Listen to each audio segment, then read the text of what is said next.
Good morning. We are going to continue with the exception number 1, that is grave and sudden provocation for murder. Okay, means culpable homicide here is not going to amount to murder, it will just remain culpable homicide.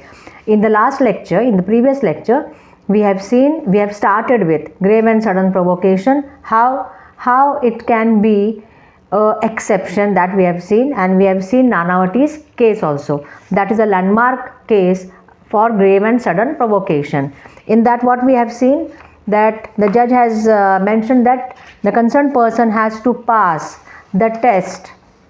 He has to pass the test of grave and sudden provocation, then only he will come under this exception, and that will amount to culpable homicide. Otherwise, it will amount to murder. In Nanavati's case, Nanavati was responsible for murder because there was a gap in between the wife's confession that she is having relationship and the killing of that Ahuja. Okay, there was a gap. Therefore, it was considered by Supreme Court that there is a gap. Therefore, premeditation has taken place, calculation has taken place, guilty mind is been formed, the passion or the hot blood has become very much cold and mens rea is formed. Therefore, he will not get the protection of grave and sudden provocation. Okay. Now, in Nanavati's case, we have seen the 4 principles which have been formed. That is, the test of grave and sudden provocation must be like whether a reasonable man could get provoked because of that.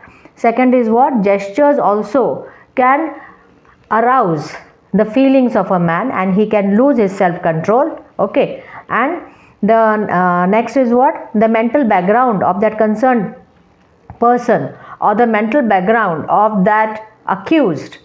We have to consider that, because what he felt, what has happened, what he must have felt when the wife had confessed, like that, or wife has confessed, or in some other case maybe other provocative things have taken place. So we have to consider that also. Okay. And the 4th is what? Whether the fatal blow should be clearly traced to the influence of passion arising from that provocation and not after the passion has cooled down by lapse of time, or otherwise giving time to the person or giving room and scope for premeditation and calculation. Okay. Now, when we have seen the exception of provocation, we have seen also that this will not amount to provocation. What will not amount to provocation? If the offender provoked himself voluntarily for getting this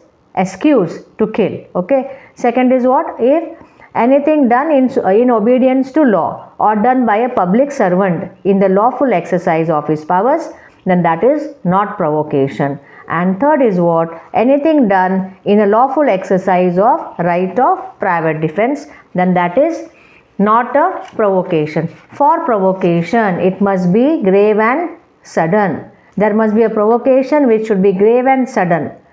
Second, it must deprive the accused of the power of self-control. And third is what? The person who gave the provocation, he must be killed, or somebody else may be killed either by mistake or by accident. Okay. Now, in Mancini versus DPP, what the court has held, they have brought certain again rules or points for clearing the concept of grave and sudden provocation. What they have mentioned, that we have to consider whether sufficient interval has elapsed since the provocation to allow a reasonable man time to cool. Means if gap is there, some time is there, then we can consider here that the person must have cooled down, he has got again his self-control, therefore premeditation has taken place and he will be liable for murder. He will not come under the exception. Okay. This is the first rule. The second is what? To take into account the instrument with which homicide was effected for to resort in the heat of passion. Means if you provoke me, it is grave, it is sudden, and what I have done, I have just seen here and there and I have found something, a chair or something, and I have hit you. That will show that I am in that passion. I have lost my self-control because of your provocation and I have done this act immediately. But if I go to my office, I take my revolver, then I plan, then I come to your office, then I kill you, then it will be what? Time is there. Means I am planning.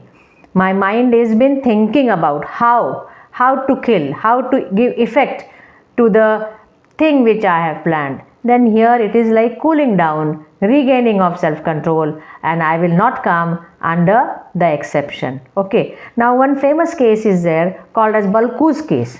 In this case, what had happened? His relative, his wife's sister's husband. Okay. He was there as a guest. They had a dinner. Then they slept. His wife, the accused wife, had slept inside a room and these two people were in the open space in the veranda. After a long back in the night, in the midnight, he saw that his relative is not there with him. So he got some suspicions and some noise occurred from the room where the wife was sleeping. So he went there and what he did, he saw from the creak of the door inside, and what he saw, that his wife and that relative was having sexual intercourse. So what he did not do anything.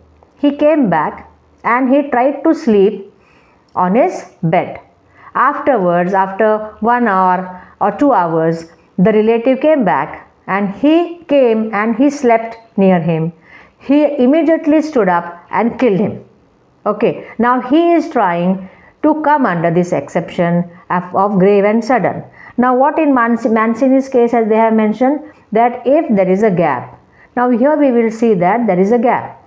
He has seen his own wife having intercourse with somebody else, his guest.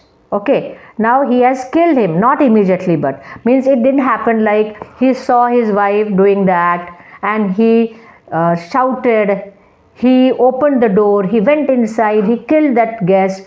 Like that has not happened. He came back, he didn't do anything. Afterwards he has done.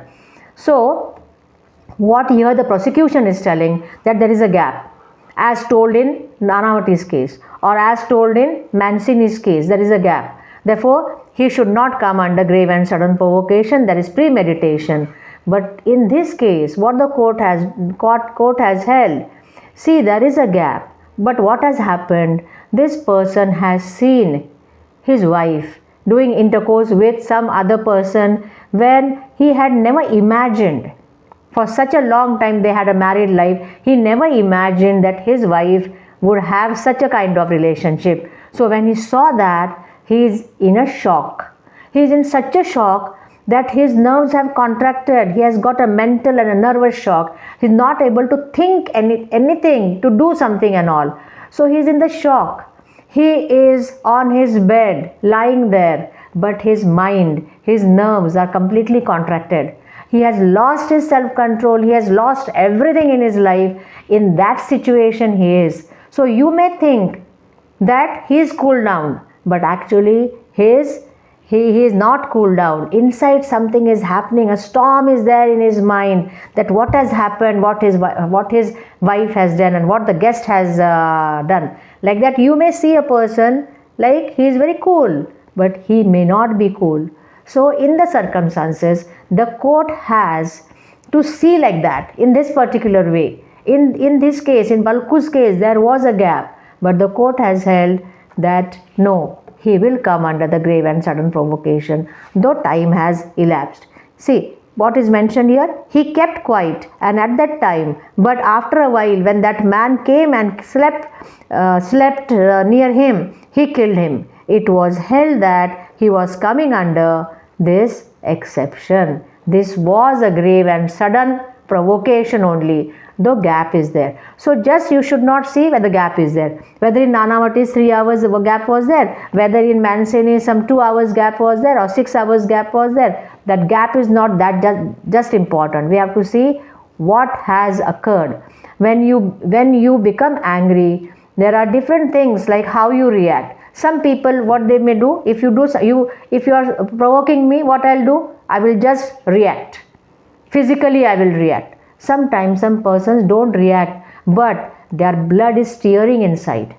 They are angry, like that. Okay, means some people may react in a certain manner, different manner. We have to consider that. Just don't go like he has lost his self-control. We have to see whether really whatever has happened is the reason for losing self-control or not. Therefore, in Nanavati's case, it is clearly mentioned that a reasonable man, if he is put in his situation, whether he can get provoked. If a reasonable man can get provoked, then only the accused will get the benefit of this exception.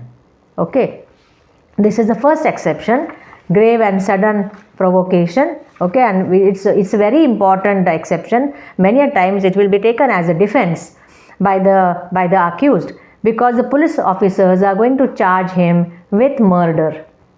The advocate of the accused will try to bring him in section 100, that is culpable homicide, because the punishment is different. For murder it is severe punishment, for culpable homicide it is lesser punishment than murder.